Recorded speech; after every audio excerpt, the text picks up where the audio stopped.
এই ঘুম না আসা রাতের বাতিক আমরা কিছুতেই কাউকে বোঝাতে পারি না ঠিক ওই সময় আমাদের কতটা অসহায় লাগে, বুক ছিঁড়ে কতটা দুঃখ এসে বাসা বাঁধে।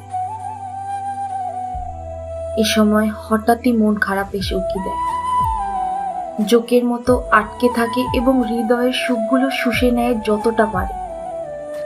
এতে মুহূর্তেই দম বন্ধ হয়ে আসে, দেয়ালগুলো যেন একটু একটু করে আগাতে আগাতে ঠেসে ধরে চারদিক থেকে।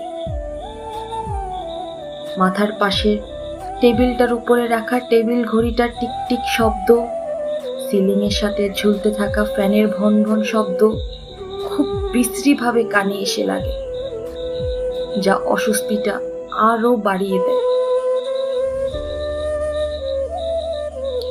গলা শুকিয়ে যায়, ঢক ঢক করে পুরো বোতলের পানি সাফ করে ফেললেও যেন এই তৃষ্ণা কমে না কিছুতেই।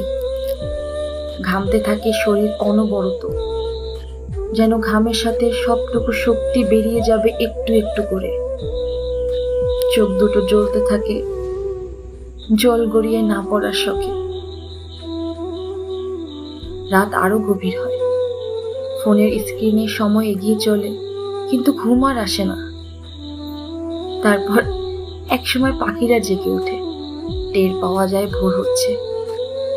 রাতের ঘুটঘুটে মেঘেরা ফ্ল্যামিঙ্গো পাখির গোলাপি পালকের রং নিজের গায়ে মেখে নেয় সূর্যের উপস্থিতিতে।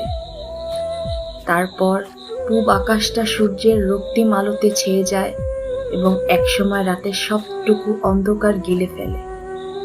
শুধু গিলতে পারে না আমাদের ভেতরের অন্ধকার নামক মন খারাপকে, যা আমরা জিয়ে রাখি পরবর্তী রাতে যাপন করার জন্য। কতটা অসহায় আমরা, তাই না?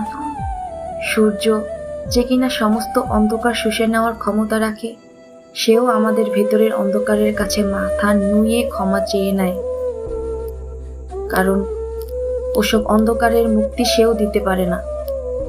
তাই তো ভেতরের অন্ধকার থেকেই যায় বুকের অতি সাধারণে।